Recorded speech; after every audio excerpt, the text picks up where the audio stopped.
जिलाधिकारी भोपाल और पुलिस आयुक्त भोपाल के नाम माननीय एसीपी साहब और 2 थानों के थाना प्रभारी हमारे पास यहाँ मौजूद हैं, उनको दे रहे हैं। वो इस प्रकार है। दिनांक 25 फरवरी 2026 को शाम 4:30 बजे के बाद मिसरौद मुख्य मार्ग शासकीय स्कूल के पास हमारे मिसरौद के निवासी सामाजिक बंधुओं एवं साध्वी रंजना जी के साथ हुए विवाद के संबंध में पुलिस द्वारा की गई झूठी, गलत एवं एक पक्षीय कार्रवाई के विरुद्ध हम सभी आज यहाँ एकत्रित हुए हैं और शांतिपूर्ण तरीके से घटना की वास्तविकता एवं अपनी मांगे ज्ञापन के माध्यम से आपके समक्ष रख रहे हैं, जो इस प्रकार है। यह कि उक्त मार्ग जहां पर विवाद हुआ है वो अत्यंत सकड़ा मार्ग है। एक समय में केवल एक 4 पहिया वाहन आ सकता है और एक 4 पहिया वाहन जा सकता है, केवल वहां पर इतनी ही जगह है। और यह सड़क और वाहन ही मुख्य विवाद और झगड़े का कारण रहा है। चूंकि माननीय साध्वी जी जो है रॉन्ग साइड आ रही थी और रास्ता पूरा बंद था। आपको हम पर विश्वास नहीं होगा, सर्वेलेंस के कैमरे साफ लगे हुए हैं। अगर चालू हो तो, अगर बंद हुए तो वो तो प्रशासन की जिम्मेदारी होगी।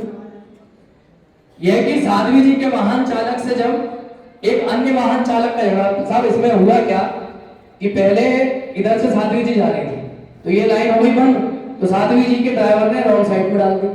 तो रॉन्ग साइड में जब डाल दी तो वहां से वाहन चालक कोई आए थे, भाई दीपेश श्रीवास्तव जी, जिनकी गाड़ी नंबर आपने एफआईआर में भी लिखा है। तो दीपेश श्रीवास्तव जी के साथ उनके ड्राइवर का झगड़ा हुआ। झगड़ा होने पर यह हुआ कि वो आपस में बहस करने लगे। इसके पीछे हमारे जो सामाजिक बंधु है मेरे पाटीदार जी हुआ रहे थे, उन्होंने केवल उतर कर इतना कहा कि आप अगर दोनों ही, उनने एक से नहीं कहा, दोनों से कहा, आप वाहन आगे पीछे कर लोगे तो मामला वैसे ही खत्म हो जाएगा, पूरा जाम खुल जाएगा।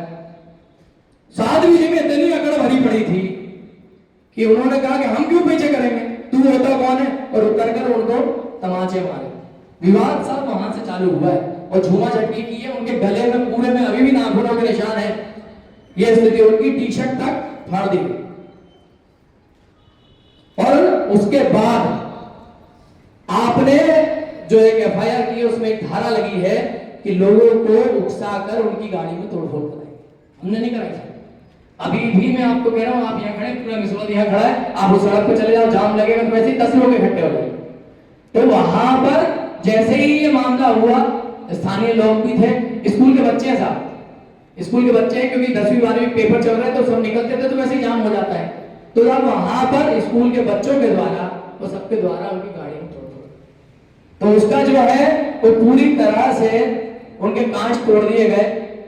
स्थिति भीड़, और ये जो स्थिति निर्मित हुई है ये भीड़ की मौजूदा परिस्थिति के कारण स्वयं निर्मित हुई है। हमारे द्वारा उकसाकर किसी को बुलाया नहीं गया।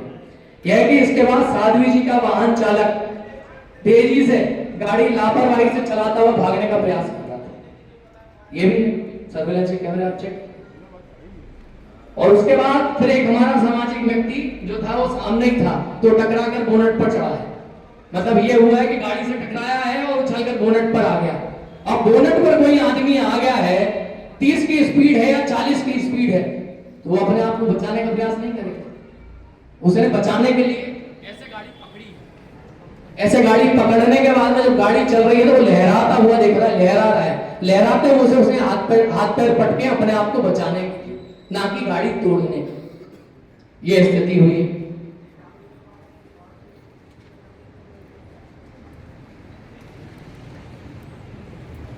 यह कि विवाद का प्रारंभ हमारे सामाजिक बंधु द्वारा नहीं किया गया।